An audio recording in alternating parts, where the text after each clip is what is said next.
কেদারনাথ অনেক দূরে, মহাদেবের দর্শন কিভাবে করবে এটাই ভাবছো তো? চিন্তার কোনো বিষয় নেই, দুর্গাপুরেই কেদারনাথ। চলো ঘুরে আসি আর দেখে আসি দুর্গাপুরের কেদারনাথ।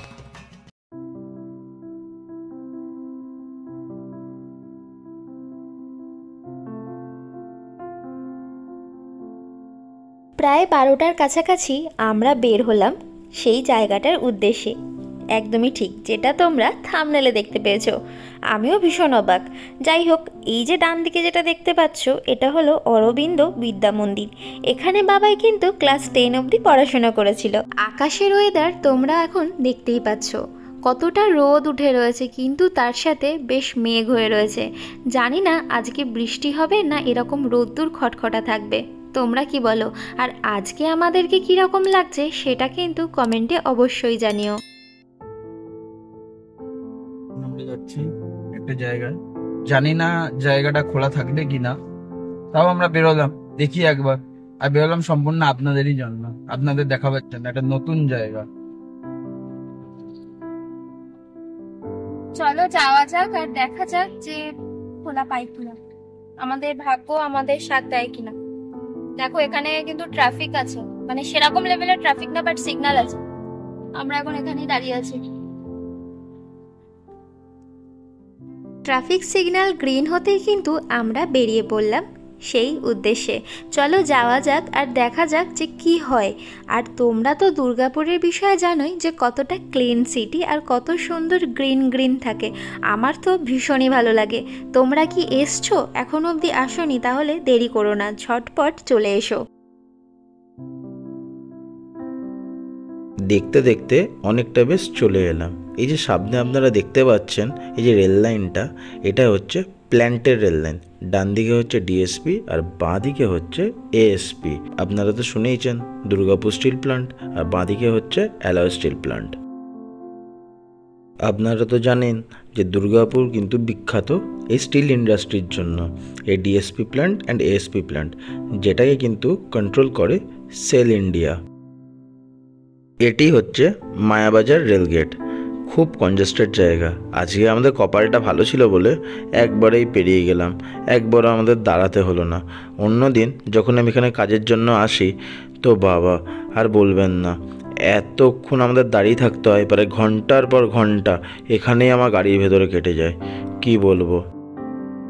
এই মায়াবাজার থেকে একদম যদি স্ট্রেট আপনারা যেতে থাকেন তাহলে কিন্তু আমরা পৌঁছাবো হচ্ছে গ্যামন ব্রিজ। তারপরে আমরা টুয়ার্ডস ডিপিএল কলোনির দিকে যাব, তাহলে আমাদের গন্তব্যস্থলে আমরা পৌঁছে যাব। আমার এই জায়গাটা খুব সুন্দর লাগে, দেখতে পাচ্ছেন একটা করে বাড়ি আর তার সাথে কত গাছ, পুরো গ্রিন, পুরো ভিউটাই একটা অন্যরকম মাধুর্য চলে আসছে। এবার যাই হোক, চলুন। ডান দিকে যে মাঠটা দেখতে পাচ্ছেন ঠিক তার অপোজিটেই দেখতে পাবেন ডিপিএল বয়েজ স্কুল। ওই বাঁ দিক দিয়ে স্ট্রেট চলে গেলেই আপনারা সিধা চলে আসতে পারবেন এই মন্দিরে, যেটা কেদারনাথ মন্দির। আর একটা জিনিস, আপনারা যখনই এই রাস্তায় ঢুকবেন, এই বোর্ডগুলো যেগুলো লাগানো আছে এই রাস্তায়, ওগুলো কিন্তু খেয়াল করে যদি আপনারা আসতে পারেন তাহলে সরাসরি কিন্তু আপনারা পৌঁছে যাবেন এই মন্দিরে। দেখতে পাচ্ছেন এই ডান দিকে যে বোর্ডটা লাগানো আছে, এই বোর্ডগুলোকে খেয়াল করে আপনাদের চলে আসতে হবে, তাহলেই পৌঁছে যাবেন আপনাদের গন্তব্যস্থানে। আর এই বোর্ডে কিন্তু লেখা আছে হর হর মহাদেব। যারা ট্রেনে করে আসবেন তারা দুর্গাপুর স্টেশনে নেবে, ওখানে টোটো বা অটোকে বললেই হবে যে ডিপিএল কেদারনাথ মন্দির যাব। ওখান থেকে খুব বেশি হলে ভাড়া লাগবে পার হেড 20 টাকা করে। দেখতে দেখতে আমরা প্রায় চলেই এসেছি। এবার এখান থেকে আমরা যাব বাঁ দিকে। এই যে রাস্তাটা সোজা যাচ্ছে, সোজা চলে গেলেই হচ্ছে মন্দির। একটা জিনিস খেয়াল করেছেন, এখানকার গাছপালাগুলো কত গ্রিন আর কত সুন্দর। আমার তো দারুণ লাগছে। আপনাদের কেমন লাগছে প্লিজ আমাদের কমেন্ট করে জানাবেন। চলুন এবার গাড়িটা পার্ক করে আপনাদের সাথে শেয়ার করব এই মন্দির প্রাঙ্গণটা। চলুন এবার একসাথে মিলেই আমরা দেখি যে মন্দিরটি কেমন।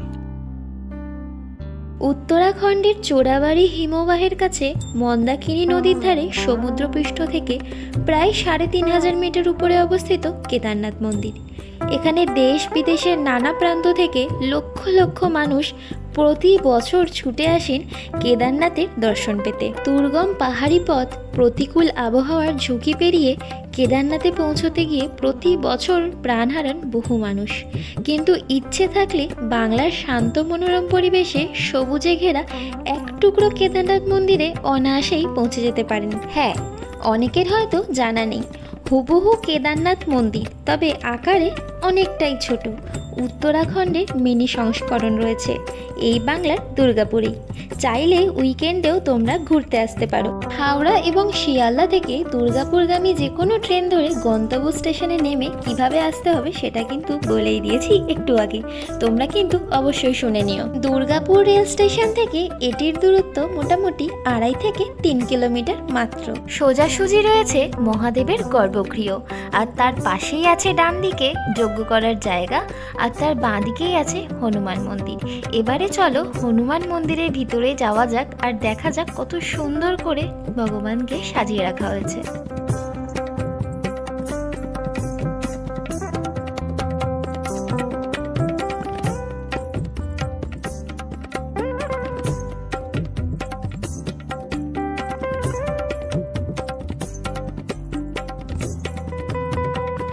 আর এটি হলো সবথেকে প্রাচীন মন্দির, মা মনসা দেবীর মন্দির।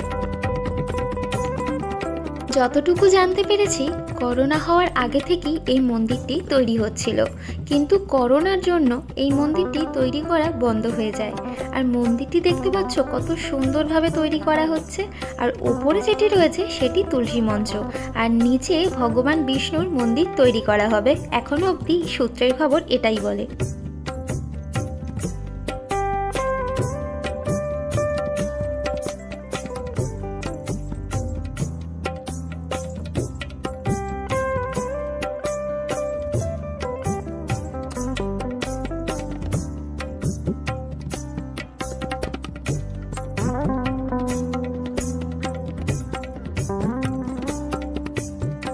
মন্দিরের পাশে চারিদিকে কিন্তু খুব সুন্দর ফুল গাছ লাগানো আছে, সেটা তোমরা দেখতেই পাচ্ছ। আর তার সাথে কিন্তু রয়েছে একটা খুব সুন্দর জলাশয়।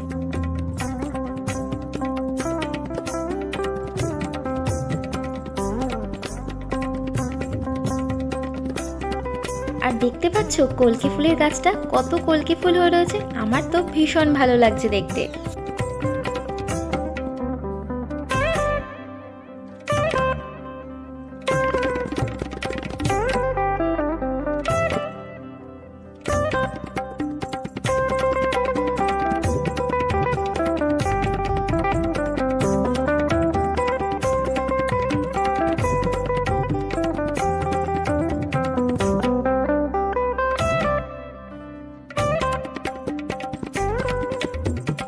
যেমনটা তোমাদেরকে বেরোনোর সময় বললাম যে আমরা মোটামুটি দুপুর 12টার কাছাকাছি বেরিয়েছিলাম, আর বেরিয়ে এসে এখানে পৌঁছতে পৌঁছতে মোটামুটি 12:30 থেকে 1:45 বেজে যায়। আর সেই কারণেই কিন্তু মন্দিরের দরজা বন্ধ পাই, আর সেই জন্যই ভগবানের দর্শন করতে পারলাম না। তোমরা যখন আসবে তখন কিন্তু তাড়াতাড়ি এসো, আর না হলে বিকেল 4:30টায় আবার ওপেন হয় এই মন্দিরটি। আর এখন যে গাছটা তোমরা দেখছো, এই গাছটা প্রায় 50 বছর পুরনো।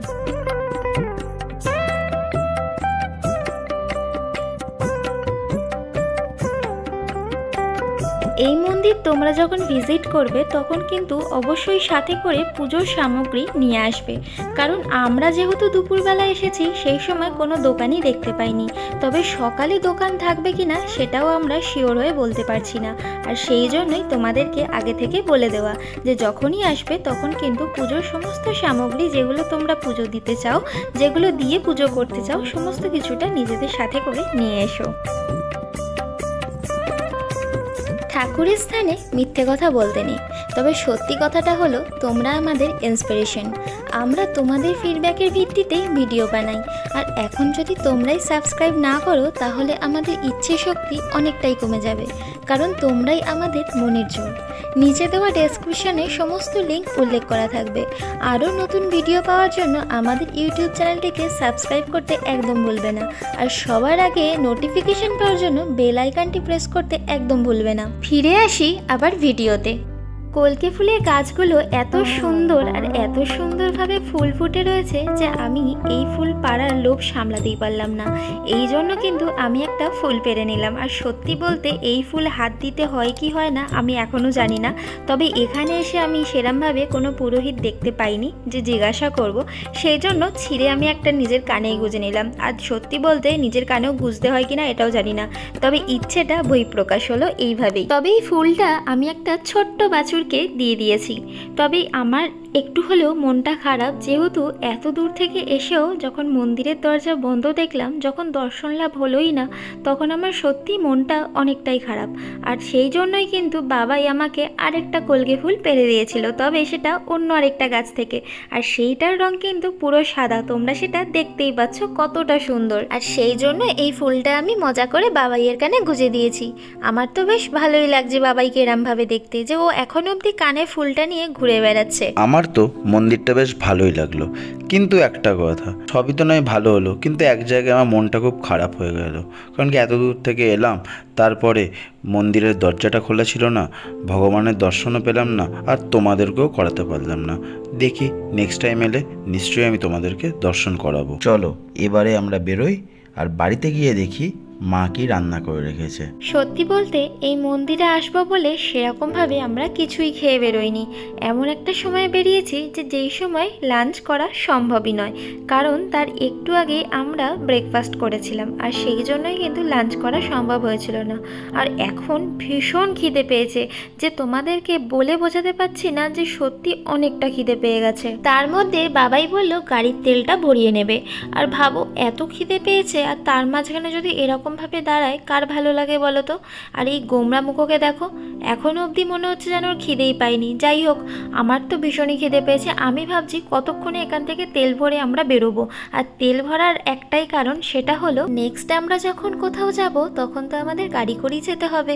আর সেই জন্য আমরা আগে থেকে তেলটা ভরিয়ে নিলাম, না হলে আমরাও কোথাও যেতে পারবো না, আর তোমাদেরকেও কোথাও নিয়ে যেতে পারবো না। আর হ্যাঁ, আমাদের ইউটিউব চ্যানেলটিকে সাবস্ক্রাইব করতে কিন্তু একদম ভুলবে না। এই দেখো, কথা বলতে বলতে আমরা কিন্তু প্রায় বাড়ির কাছে পৌঁছেই গেছি। আর বাড়ি ঢুকতে না ঢুকতেই দেখতে পেলাম মায়ের মুখ। মা কিন্তু আমাদের জন্য অনেকক্ষণ ধরেই ওয়েট করছিল, সেও কিন্তু আমাদের জন্য না খেয়েই বসে আছে। দেখা গেল না, ও মা তো ওইদিকে। মা এখানে কি করছে? ওখানে গিয়ে যে ভগবানের দর্শন করতে পারলাম না, সেই মনের দুঃখটা মায়ের কাছে প্রকাশ করছিলাম। তোমরাও কি এখনো সেরকমটাই করো? মায়ের কাছে মনের দুঃখ প্রকাশ করো? আর তোমাদের মাও কি আমাদের মতোই যে না খেয়ে বসে থাকে তার সন্তানের জন্য? কমেন্টে কিন্তু অবশ্যই জানিও। আর তোমরা তো আগের ব্লগে অবশ্যই দেখে থাকবে যে মা কত যত্ন সহকারে খাবার বাড়ে। আর এদিকে দেখো, দাদু কিন্তু বসে টিভি দেখছে। দাদুর কিন্তু খাওয়া হয়ে গেছে, কারণ আমাদের আস্তে আস্তে 5টা বেজে গেছিল।